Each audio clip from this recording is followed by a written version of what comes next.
The story of Hellen Keller.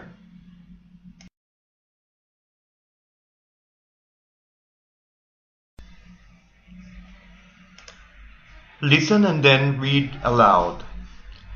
I'd like you to know the story of Hellen Keller, who could neither see nor hear from the time she was a baby.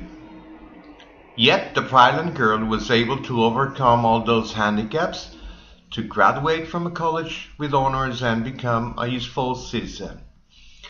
I must say there was nothing wrong with Hellen Keller when she was born. Her father and mother were very proud of their pretty baby, who tried to say Papa and Mama. For 19 months, Hellen grew bigger and stronger. She was able to walk when she was a year old. She could even say a few words.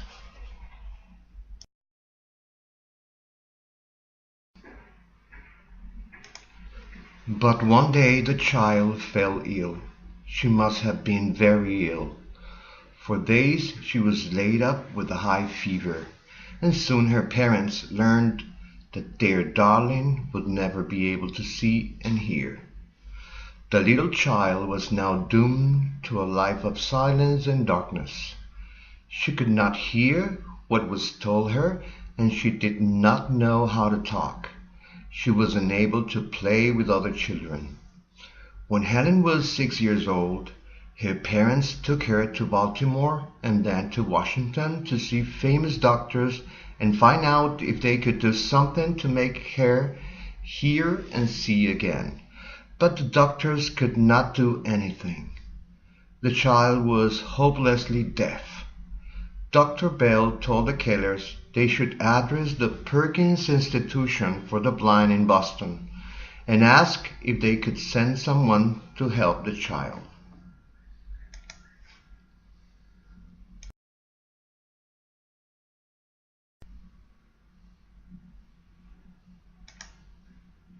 It was a wonderful day for Hellen Keller when Anne Sullivan arrived in March 1887 to take charge of the child who could neither hear nor speak. Hellen was nearly 7, Anne Sullivan was past 20. Anne Sullivan found a way to make herself understood. She gave the child a doll, and taking Hellen Keller's hand, she slowly spelled out D-O-L. The child learned for the first time that things must have names. When Miss Sullivan later spelled into the little girl's hand the word W-A-T-E-R, and then let the water from the pumps run over her hand, a new light seemed to brighten the face of the child.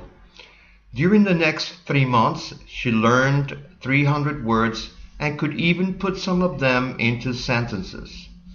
Miss Sullivan loved her pupil, who was so quick to learn. She lived with Hellen, played with her, and worked with her every hour of the day. By means of the hand language, Hellen and her teacher were able to talk to each other.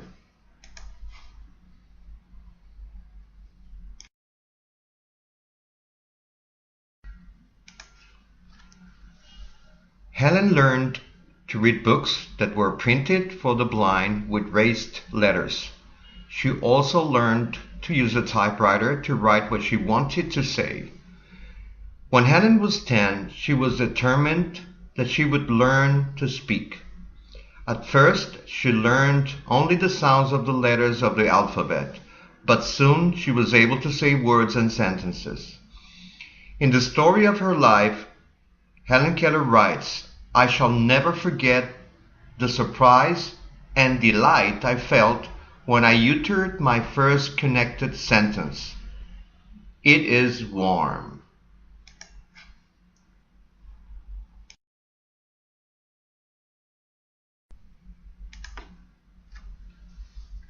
At first, she had much difficulty with her speech, but Anne Sullivan understood what Hellen was trying to say. Hellen practiced speaking day after day until at last she developed a clear voice. Later, she was able to speak before large crowds which came to hear her whenever she lectured.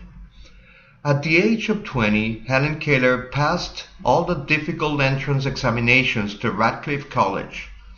Hellen did extremely well in her classes and was able to keep up with the other students.